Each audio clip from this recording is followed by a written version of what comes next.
Welcome guys, aujourd'hui vidéo très importante parce que je vais vous expliquer les 3 concepts qui m'ont permis de ne pas abandonner le trading. Et c'est avec ces mêmes concepts que j'ai pu prendre ce trade d'un peu plus de 20 RR sur le XEUSD cette semaine. Regardez ici, ici, ici ou encore ici et ne vous inquiétez surtout pas parce que dans les 2 prochaines minutes, je vais vous expliquer étape par étape comment j'ai été capable de prendre ce genre de trade. Mais surtout, je vais vous expliquer les 3 concepts qui m'ont permis de passer d'un trading où je doutais perpétuellement de ma stratégie, un système qui marchait sans vraiment marcher, où je comprenais pas vraiment ce que je faisais, à aujourd'hui pouvoir prendre des trades swing comme celui-ci, celui-ci, en toute sérénité parce que je sais exactement pourquoi et comment je prends chacun de ces trades grâce aux 3 concepts que je vais vous expliquer dès maintenant. Ok les gars, donc pour commencer le review de cette semaine, 2 niveaux m'intéressaient. D'abord, un niveau opérateur à 2954 qui lui me donnera le biais du prix, donc à savoir je cherche une vente vers ma target, donc mon niveau numéro 2 à 2864.298. Évidemment, j'ai partagé ce niveau avec ma team dès le 24 février à 13h49 UTC plus 1. Mais avant de commencer, et c'est la chose la plus importante qui vous permettra de comprendre ces niveaux, laissez-moi vous expliquer le premier concept de cette vidéo, j'ai nommé la logique transactionnelle. Je vais simplement commencer cette partie par vous dire que le graphique ne sert à rien si tu ne comprends pas ce qu'il raconte. Et ça, c'est le cas pour 90% des personnes. Et pour preuve, regardez, êtes-vous capable de répondre à cette question? Qu'est-ce qu'un marché en 3 lignes?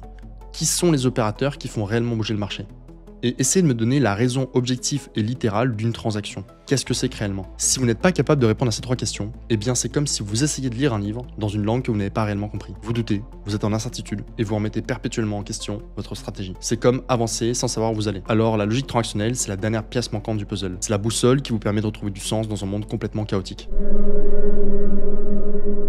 Mais ça me permet quoi? Eh bien, ça me permet de définir mes niveaux opérateurs qui agissent comme des aimants dans le prix. En bref, on doit absolument les récupérer avant de créer une transaction majeure. Les niveaux, s'ils sont si importants, c'est simple. C'est parce que ce sont les niveaux auxquels les intervenants, donc les opérateurs, ils vont pouvoir construire leur position. En gros, ce que vous devez retenir, c'est que c'est un niveau de prix qui regorge de liquidité. C'est un niveau de prix qui permet aux opérateurs d'absorber l'offre ou la demande sans bouger les prix. Et c'est parce qu'on fait pas beaucoup bouger les prix que ça leur garantit un prix d'achat ou de vente très intéressant. Imaginez maintenant qu'on soit capable de savoir quand est-ce qu'ils achètent ou quand est-ce qu'ils vendent. Eh bien, on a un edge sur le marché qui nous permettra de savoir quand est-ce qu'ils auront fini de construire leur position et donc d'anticiper le déséquilibre futur sur lequel on va spéculer. Étape 1 validée, on a défini nos aimants du prix et vous savez pourquoi maintenant, mais on va voir comment les utiliser juste après. Alors, ces niveaux, je les comprends avec la logique transactionnelle qui va me permettre de lire le comportement des opérateurs, donc ici sur les niveaux de prix opérateurs, grâce au prix et au volume. Leur but, il est simple, acheter un maximum d'actifs au meilleur niveau de prix de vente ou d'achat. Le problème, c'est que les opérateurs, donc les institutions, les banques et les gros gestionnaires, ils vont réellement passer leurs ordres et pas nous. Du coup, leurs positions sont beaucoup trop grandes pour être exécutées en un seul ordre. Si les acheteurs achètent trop vite, ils vont révéler leur intention marché et le prix va leur échapper. Exemple, s'il y a 100 € de vendeurs d'eau vs 200 € d'acheteurs d'eau, qu'est-ce qui va se passer? Eh bien, les 200 € d'acheteurs d'eau vont d'abord absorber les 100 premiers euros, donc le prix va rester stable, mais il y aura 100 € en trop. Du coup, leur position ne va pas trouver de contrepartie, les prix vont monter et vont se faire exécuter beaucoup trop cher. De la même manière, si les opérateurs ils vendent brutalement, eh bien, vont déclencher une chute qui vont nuire à leur sortie. Donc leur but il est simple, accumuler ou distribuer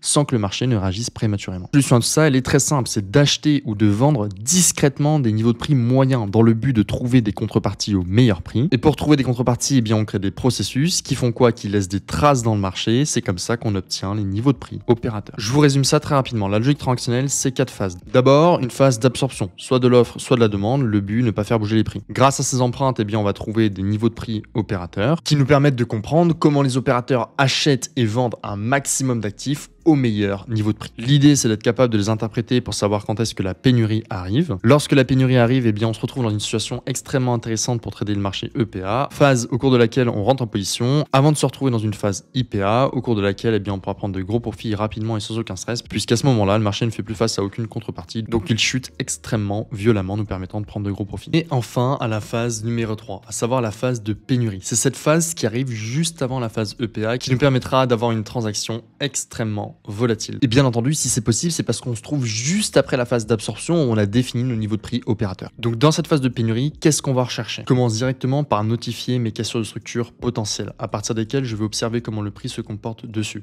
Si le prix casse ses structures, eh bien je pourrais directement indiquer mes zones qui m'intéressent. Donc on voit que le prix a cassé ses zones parfaitement. De ce fait, je vais pouvoir indiquer cette zone qui m'intéresse énormément, celle qui a créé cassure après mon niveau opérateur, dans laquelle je vais attendre des retests. Vous avez 2 possibilités. Un peu plus risqué pour moi, d'abord se mettre en ordre limite pour voir une chute derrière, ou deuxième possibilité, vous attendez des réactions qui sont pertinentes dans les zones avec un timing pertinent pour pouvoir prendre position. Donc vous voyez qu'ici, il est 21h45, le timing ne m'intéresse absolument pas. En revanche, sur la session de 1h, 2h du matin, je pourrais être intéressé.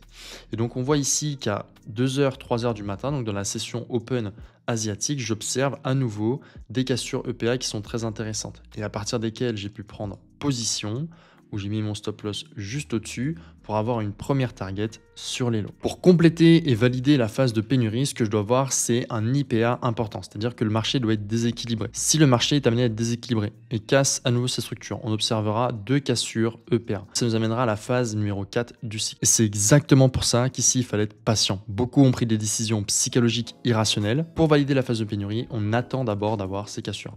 On voit que le prix gamberge et on obtient enfin cassure ici. Donc à partir de ce moment-là, l'étape numéro 3 est validée. On peut passer à l'étape numéro 4, à savoir l'EPA puis l'IPA. Dans cette phase numéro 4, vous avez déjà fait le plus dur car on arrive dans la phase EPA qui est extrêmement simple. D'ailleurs, si aujourd'hui vous ne savez pas à quel moment exact que l'EPA fonctionne, pourquoi il ne fonctionne pas à d'autres moments, eh bien vous avez la réponse dans cette vidéo-là, puisque l'EPA fonctionnera toujours dans la phase numéro 4 du cycle. Dans cette phase numéro 4, on va pouvoir rentrer dans la phase de scaling avant IPA, c'est-à-dire que chaque trade qui a les caractéristiques suivantes, être EPA, et le trade s'est formé dans un timing intéressant, soit 2h, 9h, 14h ou 16h, eh bien il fera office de scaling avant la phase de délivrabilité à IPA. Donc on l'a vu, la phase de KO est terminée. On est dans une phase EPA qui est extrêmement simple à suivre. D'abord, je déplace mon trade à ma facture target, qui est le nouvel élément du prix, et je peux activer mon indicateur de structure qui va me permettre de pouvoir suivre mon EPA IPA de façon extrêmement simple. En l'occurrence, ici on voit que l'on est dans une trend baissière 1 heure.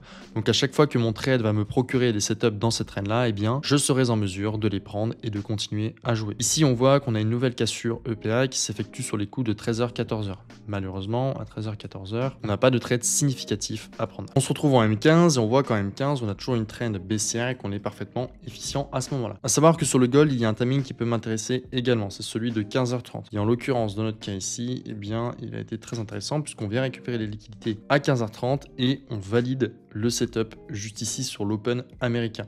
C'est pour cela que je me suis permis aussi de rentrer en position à cet endroit-là. Alors malheureusement, j'ai pas pu le choper en live, mais je l'ai chopé sur les graphes car j'étais un peu en retard. Pour être honnête avec vous, je suis rentré un tout petit peu plus bas, mais j'ai pas pu le prendre en live, donc je suis rentré sur TradingView. Mais encore une fois, c'est un trade qui pouvait être très intéressant à prendre et assez facilement sur l'Open US du fait qu'on vienne d'ici. Donc vous le voyez, à chaque fois que vous avez des trades qui sont intéressants, s'ils sont validés par l'EPA et que la trend est baissière, alors il devient extrêmement facile de scaling et de pouvoir valider la phase numéro 4 de la logique transactionnelle. Et ça les gars, c'est uniquement possible parce qu'on se situe dans la phase de pénurie, la phase limpide où l'EPA-IPA fonctionne. On est après la phase de chaos, on a eu l'absorption des niveaux de prix opérateur et vous le remarquez, l'EPA-IPA ne fonctionne absolument pas. Donc vous savez maintenant quand, pourquoi et comment utiliser l'EPA-IPA et quand est-ce qu'il ne fonctionnera pas dans la phase de chaos. Encore une fois, dans ce cas, on avait une possibilité de scaling sous les lots en revenant tester l'order flow EPA car après une prise de liquidité, il y a de grandes chances que l'on vienne rebondir sur le lot de la structure EPA. Mais je n'ai pas pris en trade car je n'étais pas debout. Encore une fois, on est revenu tester à 2 heures, ce qui fait partie de nos timings. Donc maintenant, on posait certainement la question, mais comment tu fais pour utiliser tout ça? Comment ça se passe? Quels sont les outils qui te permettent de comprendre la logique transactionnelle? Eh bien, c'est la suite de cette vidéo. On va voir exactement quels sont les outils qui me permettent de masteriser la logique transactionnelle. Concept numéro 2, les outils qui nous permettent de comprendre et de maîtriser la logique transactionnelle. D'abord, la structure de marché qui nous permet de trouver les niveaux de prix dans des zones de demande et d'offre qui sont importantes, donc des zones qui regorgent de liquidité. Ensuite, la structure de marché nous permet aussi de définir nos niveaux EPA, IPA qui arrivent après les phases de pénurie, nous permettent de prendre des trades qui sont extrêmement simples. Outil numéro 2, les volumes qui vont tout autant nous permettre de comprendre les absorptions discrètes réalisées sur le niveau de prix opérateur, mais également la fin de ces absorptions, à savoir les phases de pénurie avant les phases EPA, IPA. Puis le dernier outil et pas des moindres, le timing 2h, 9h, 14h, 16h. C'est clairement ce qui va vous éviter de quitter Saria pour redevenir salarié de votre graphique. Je n'exécute mes positions que dans ces timings-là pour une raison bien précise, et bien que ce sont les ouvertures ou les clauses de session à partir desquelles j'observe de la volatilité et comme je spécule sur le marché, je souhaite spéculer sur de la volatilité. Vous comprenez maintenant que ces 3 outils ici présents vont nous permettre de comprendre parfaitement chacune des 4 phases de la logique transactionnelle. Évidemment, je suis conscient que vous l'allez plus loin. Et si c'est vraiment le cas, commentez partie 2 en description. Abonnez-vous à la chaîne YouTube et à 300 likes, eh bien je vous dropperai la vidéo exacte où je vous explique comment j'utilise ces outils pour masteriser la logique transactionnelle. À cette étape de la vidéo, vous avez compris la logique transactionnelle. Vous avez aussi compris les outils que j'utilise pour lire cette logique. Maintenant, il se peut que sur 90% des trades que vous prenez, vous soyez altéré par des décisions émotionnelles, donc psychologiques, complètement irrationnelle. Et pour moi, cette émotion intervient uniquement parce que votre stratégie ne vous fait pas pleinement sens, parce que vous ne comprenez pas vraiment ce que vous faites. Parce qu'en réalité, toutes vos prises de décision sont basées sur du doute et de l'incertitude. Et c'est exactement pour ça qu'un tas de mécanismes psychologiques altèrent vos décisions en vous mettant dans un état complètement irrationnel. Vous le voyez, on a eu la target hit, les 2 trades sont terminés. Laissez-moi vous expliquer dans les 2 prochaines minutes comment j'ai managé ces 2 trades avec une grande confiance et une certitude sur les niveaux que je joue. Et c'est là mon concept numéro 3, la psychologie n'est que la conséquence de notre ignorance. Si je vous dis ça, c'est parce que pour moi, 90% des personnes qui font du trading n'ont pas de problème psychologique. On est dans un cas où vous subissez beaucoup plus le doute. Pourquoi? Parce que vous ne savez pas vraiment ce que vous faites. Vous n'avez pas compris la logique transactionnelle. Mais grâce à cette vidéo, vous allez voir, tout change. Et vous êtes dans l'ignorance inconsciente, c'est-à-dire que je crois savoir, mais je me rends compte que je me trompe. Et du coup, qu'est-ce qui se passe? Comme vous doutez, vous ne savez pas ce que vous faites. Vous passez beaucoup d'investissements devant vos écrans pour très peu de résultats et vous perdez même de l'argent. Vous avez quitté le salariat pour redevenir salarié. C'était pas le but. Et le pire, c'est que plus le temps passe, plus vous êtes quoi? Confus, la frustration ne fait que monter et vous n'arrivez pas à comprendre. Donc vous tombez dans un cercle vicieux que j'ai appelé le cycle de la mort, c'est-à-dire que vous trouvez une stratégie, vous la testez, vous perdez, vous avez du doute, et comme vous avez du doute et vous ne savez pas ce que vous faites, vous modifiez la stratégie en espérant que ça va aller mieux. Mais comme il n'y a aucun outil de mesure, ni statistique, ni data qui sont effectués, vous perdez encore plus, vous avez encore plus de doutes, vous changez de stratégie et vous recommencez encore et encore. Donc l'ignorance vous amène à douter, vous avez une psychologie instable. Mais c'est pour vous dire que la psychologie n'est que la conséquence de ce processus. Donc vous l'avez compris, aujourd'hui le but de cette vidéo, c'est de retrouver du sens, d'être pragmatique et objectif. Donc d'éviter d'avoir une perception qui est complètement biaisée. Et l'idée, elle est simple, c'est de se rapprocher de la vérité en étant rationnel, pragmatique et objective. Et pour ça, on maîtrise la logique transactionnelle, on comprend ce qui se passe et on agit de façon rationnelle. À ce moment-là, vous avez une psychologie qui sera beaucoup plus stable. Voilà les gars, pour le bilan de cette semaine, je pense que vous avez compris exactement là où je voulais en venir. Mais le mieux dans tout ça, c'est que ce trade, ce n'est qu'un parmi tant d'autres. Par exemple, en février, j'ai pu prendre ce trade sur le GBP/USD de plus de 400 pips. Ou encore, on a pu voir en avance la chute du Bitcoin. Regardez avec ce screen juste ici. Et ce mois-ci, en février, j'ai également swing un trade sur XOUSD en long avec ce screen, comme vous pouvez le voir juste ici. Et ce pourquoi j'ai fait cette vidéo, les gars, c'est pas juste pour vous partager 3 concepts, c'est parce que j'étais exactement dans votre situation, je m'emmêlais le crâne, je n'en pouvais plus, j'étais dans le cycle de la mort. Et donc le trading était ultra difficile. Et donc j'avais un trading, mais comme vous, je comprends ce que vous vivez, c'était très difficile avant que je maîtrise les 3 concepts dont on a parlé dans la vidéo. Et tout a réellement changé quand j'ai abordé le trading comme une langue, c'est-à-dire vraiment de comprendre les racines mères pour ensuite pouvoir lire cette langue et avoir une psychologie stable en comprenant parfaitement ce que je faisais de manière sensée et objective. Et donc on passe d'un schéma mental mais complètement emmêlé dans le cycle de la mort à avoir vraiment une vision simple, limpide, cohérente qui vous permet d'être stable psychologiquement. Cette vidéo avec le plan pour maximiser vos résultats, avoir plus de rentabilité, plus de sens et plus de stabilité psychologique. D'abord, travailler plus la logique transactionnelle comme on l'a vu dans cette vidéo. Ensuite, commenter partie 2 pour avoir la suite sur les outils et pouvoir maîtriser parfaitement la logique transactionnelle. Et surtout comprendre que la psychologie n'est que le reflet de votre degré d'ignorance. Surtout comprendre que votre psychologie est altérée uniquement parce qu'au final, au fond de vous, il y a toujours ce non-sens profond qui refait surface à chaque fois que vous prenez des décisions sur les marchés financiers. Alors qu'une psychologie stable tient dans la maîtrise parfaite de ce que vous faites. Donc revoyez les points numéro 1 et 2 et je vous garantis que vous aurez plus de résultats, plus de rentabilité et de sens dans votre trading. C'est la fin de cette vidéo. Merci à tous d'être restés jusqu'ici et pour tous les petits malins qui sont encore là et qui veulent aller plus loin et shortcut cette partie-là, envoyez-moi logique transactionnelle sur Instagram. Ciao ciao, c'était le M.